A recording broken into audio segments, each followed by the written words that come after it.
Postmortem जल्दी से करिए वरना इस अस्पताल में खून की नदियां बहेंगी। ये कोई और नहीं बल्कि एक ऐसे शख्स ने कहा था जिसने उस रोज कोलकाता डॉक्टर के जो क्रिमिटेशन के लिए सर्टिफिकेट होता है उस पर साइन किया था। ये नाम था संजीव मुखर्जी का। संजीव मुखर्जी कौन थे और आखिर उन्होंने कोलकाता डॉक्टर के साथ जिस तरह से दरिंदगी हुई थी उसके बाद डॉक्टर पर दबाव बनाया था कि जल्दी से पोस्टमार्टम करिए वरना यहाँ पर खून की नदियां बहेंगी। नमस्कार, आप देख रहे हैं क्राइम तक। मैं हूँ अश्विनी सिंह।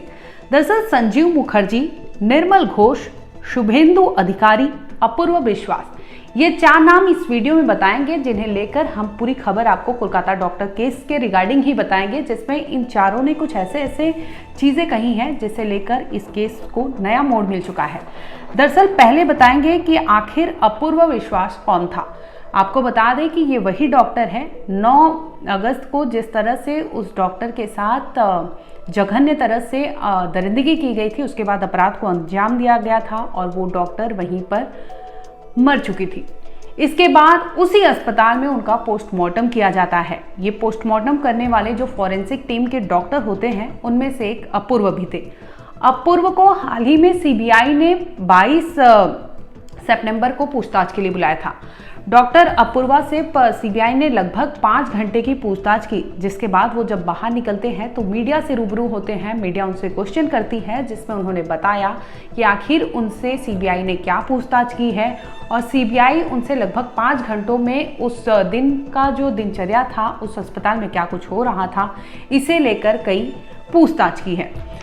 डॉक्टर अपूर्वा की माने तो उन्होंने ये खुलासा किया है कि उस रोज़ जब हम पेपर का वेट कर रहे थे तो वहाँ पर एक शख्स आता है, खुद को पीड़ित डॉक्टर का चाचा बताता है और जिसमें कहता है कि मैं पीड़ित डॉक्टर का चाचा हूँ, आप जल्दी से जल्दी पोस्टमार्टम करिए वरना यहाँ पर खून की नदियाँ बहा दी जाएंगी। इस पर डॉक्टर भी सहम जाते हैं और जिस तरह से माहौल वहाँ सरगर्मी जमी थी और जिस तरह से माहौल इतना गर्म था, डॉक्टर भी डर जाते हैं और उसके बाद वो दबाव में आकर पोस्टमार्टम के लिए प्रक्रिया आगे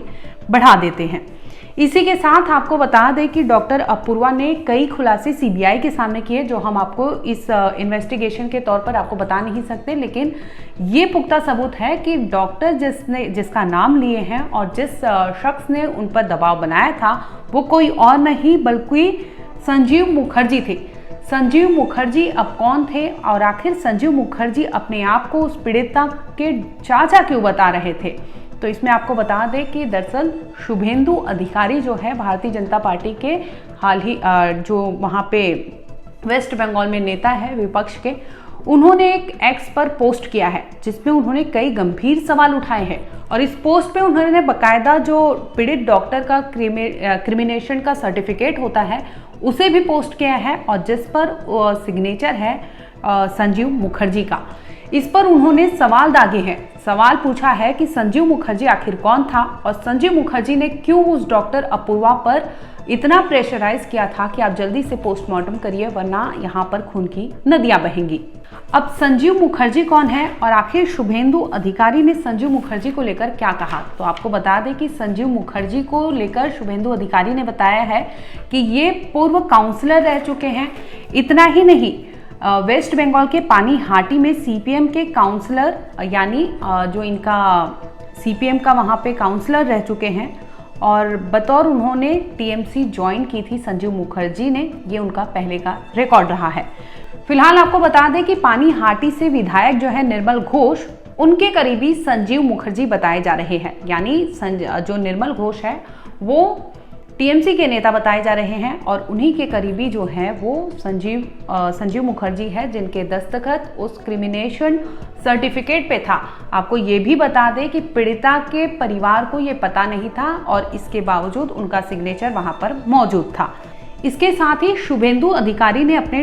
एक्स पोस्ट पर यह भी लिखा था कि बतौर जो सीएम है ममता बनर्जी, उनके आदेश के बाद ही पानीहाटी के विधायक जो निर्मल घोष है वो शमशान घाट पर उस दिन की गतिविधियों को मद्देनजर रखते हुए वहां पर मौजूद थे। जिस तरह से वो गतिविधि नजर रख रहे थे वो बहुत संदिग्ध लग रहा था, जिसे लेकर उन्होंने ट्वीट किया और जिसमें उन्होंने बताया कि उस वक्त वहाँ शमशान घाट पर विधायक निर्मल घोष थे और ये सभी को पता है कि किस तरह से पीड़ित डॉक्टर के साथ वहाँ पे अपराध को अंजाम दिया जाता है, जिसके बाद वहाँ पे लीपापोती की जाती है। और इतने पर भी चीज़ें रुकती नहीं है। जब एक और पीड़ित के परिवार कहते हैं कि उन्हें सेकेंड ऑटोप्सी के लिए जाना है, तो वहीं संदीप घोष और अन्य वहाँ पे मौजूद लोग कहते हैं कि ये सारी चीज़ें नहीं होगी, जिसके बाद आनन फानन में पोस्टमार्टम सारी चीज़ें की जाती है और उन्हें ले जाया जाता है शमशान घाट, जहाँ पर जल्दी से उनको उनकी जो मुखाग्नि ये सब प्रक्रिया थी वो पूरी करने के लिए उन्हें जल्दबाजी में शमशान घाट ले जाया जाता है, ताकि वहाँ पर कोई एविडेंस ना बच सके।